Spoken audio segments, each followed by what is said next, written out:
Бүгін достар, каналыма қош келдіңіздер. Сіздермен бірге Әсел Жұмабекқызы. Бүгін сіздерге барлығымыз жақсы көріп жейтін манты рецептін ұсынамын. Бұл рецепттің ерекшелігі туралған ет, асқабақ қосылған. Видеоны қарамас бұрын каналыма қосылып алыңыз.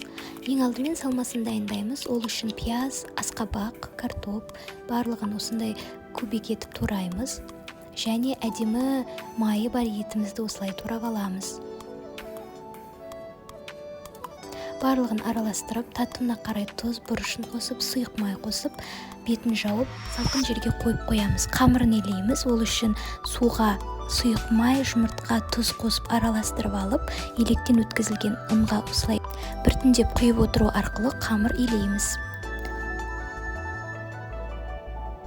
Қамырымызды әбден ие қанғанша илеп, оны жұқа етіп жаямыз. Және манты жасай бастаймыз.